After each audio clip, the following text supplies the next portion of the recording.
So now we're in a space where let's say that we really like our simple storage contract right now. We have a favorite number global variable that we can save a favorite number to with our store function. We have a mapping of name to favorite numbers, and we have an array of a new type that we created called people. We can add to both the array and to the mapping using this add person function that we've created. We're able to save multiple people's favorite numbers as well as kind of a global favorite number as well. Let's say we really love this contract and we're ready to send it to a test net to have other people interact with it. Now, in future sections, you'll hear me say that you shouldn't do this until you write tests and until you do some really simple auditing. But for now, let's go ahead and learn how to actually deploy this to a test net or to a real network. Now, remember, test nets are run out of the goodness of people's hearts. So if it's a little bit funky or maybe it doesn't work exactly as we show here, that's okay. As long as it works with the JavaScript VM, you'll be all set. But it is good practice to learn how to deploy these to a real testnet. Let's go ahead and do that. Our contract is here, simplestorage.sol. It's compiled. Compiling is passing. We get this little green check mark here. We go to the deploy section. Let's go ahead and delete this. And now we're going to change the environment. So we were working with a JavaScript VM or kind of this fake simulated environment. We want to now move to either injected Web3 or Web3 provider. If you hover over injected Web3, there's this really, really small text here, but this basically means we're going to inject our MetaMask or our Web3 wallet into our browser to use, similar to what we did with the faucet. We'll pick our account we want to use. So I'm going to go ahead and pick account 1. And now we actually see our account in the account section of Remix. Injected Web3 means we're using our MetaMask or whatever Web3 wallet.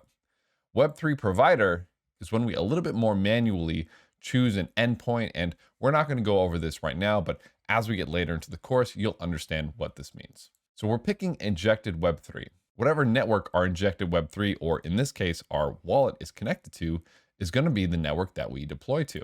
So for this section, we're going to be deploying to Rinkeby. But again, depending on whatever the recommended testnet and the recommended faucet is, that will dictate which testnet you should actually deploy to. For us, it's going to be Rinkeby. To deploy to a testnet, remember, we're going to need gas. So we're going to need some test Ethereum, or if you're deploying to a mainnet, main Ethereum, which you shouldn't be, come to the top of the GitHub repo to make sure you have the most update faucet. The other place you can go is link token contracts page in the Chainlink documentation and scroll down to Rinkeby, and you can see testnet link available here, testnet ETH available here. So this is the other location you can always look to find the most up-to-date faucets. And both of them point right back here. So now that we're working with injected Web3, we can just go through the exact same steps to deploy to a testnet as to deploy to a virtual machine. And remember, if you run out of gas to deploy this, be sure to check back to the faucets to actually deploy this. So we're going to do the same thing. We're going to go ahead and hit deploy, but this time MetaMask is going to pop up and ask us if we want to actually deploy this. This is the exact same as what we saw with the blockchain example, where we sign transactions. We are signing and sending this transaction. The data of this transaction is this massive, massive data thing here, which represents the contract that we just created. We can see all the payment information for this transaction for deploying this contract. We see it's going to cost around this much Ethereum to deploy. But again, we're on the Rinkeby test network, so this is going to be fake Ethereum. We're going to go ahead, hit confirm. And if you pop up the little console in Remix, you'll see that after a slight delay, it'll actually say, have this green check mark that it's confirmed and that it actually went through. We can go ahead, right click, open a new tab, and view this on Etherscan. And after a slight delay, we'll actually be able to see the transaction details here exactly the same as our transaction details for sending Ethereum. We have a hash, we have a status, we have block confirmations, we have timestamp from, which is going to be us, to, which is going to be the address of the contract that we just created. We didn't send any value with this, so this is going to be 0 Ether. And then, of course, we see the transaction fee, and as well as the gas price.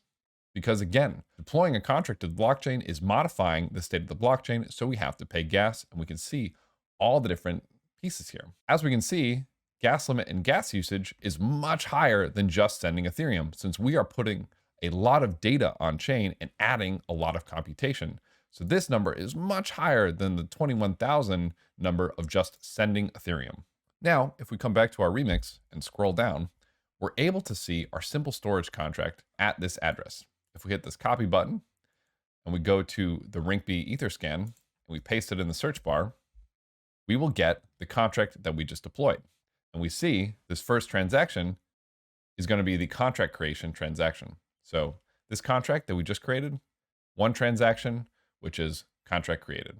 So now that we have this contract created, we have all the exact same functions that we saw when working with the JavaScript virtual machine, or our fake environment, or our super fake environment. Now we can do all the exact same things that we did with the JavaScript VM, but on a real test network. So you'll see if I hit retrieve, MetaMask doesn't pop up because, again, this is a blue view function. If we look people at 0, this is also a view function and nothing pops up. Named favorite number should be blank. So if I type in Patrick now, absolutely nothing happens, right? I get 0 returned because mappings initialize every single key with a blank or a null value, which for Unit 256 is 0. Now we can go ahead and store a favorite number. Storing a favorite number is going to modify the blockchain. So our MetaMask should pop up for us to confirm the transaction and sign that transaction to modify the blockchain state. So I'm going to store my favorite number of 16. We'll hit store. MetaMask will pop up, and we're going to go ahead and actually confirm this. Hitting confirm is equivalent to us signing this transaction and sending it to the blockchain to modify the state. So we're going to go ahead and confirm this. We should be able to view this on Etherscan. And again, it might take a little bit for it to actually index or actually start working. So please be patient with these testnets. And again, this is why when building your applications, you want the testnet piece to absolutely try to be your last step, because you have to wait a really long time and it puts a burden on these people running these testnets who are running it out of the goodness of their hearts. So please try to make this the last step of your actual building process. For us learning right here, it's okay. And after a slight delay, once we hit refresh, it looks like it's indexing on Etherscan. The Etherscan website is still figuring out where this transaction is. According to Remix, it looks like on the blockchain, this has actually already gone through. So now if we hit retrieve, we do indeed see our favorite number is 16. Of course, these two are still going to be blank. And it looks like that transaction has gone through and Etherscan has indexed it. So now let's go ahead and add a person. We'll add Patrick. And my favorite number is going to be 16. We'll go ahead and add person. Again, since these are orange, a transaction is going to pop up because we're modifying the blockchain state. We'll go ahead and hit confirm.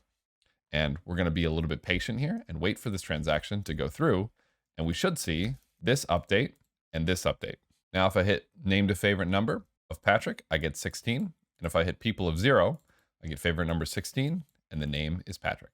Awesome. So you've actually successfully deployed a contract to an actual testnet and actually seen on Etherscan what these transactions look like.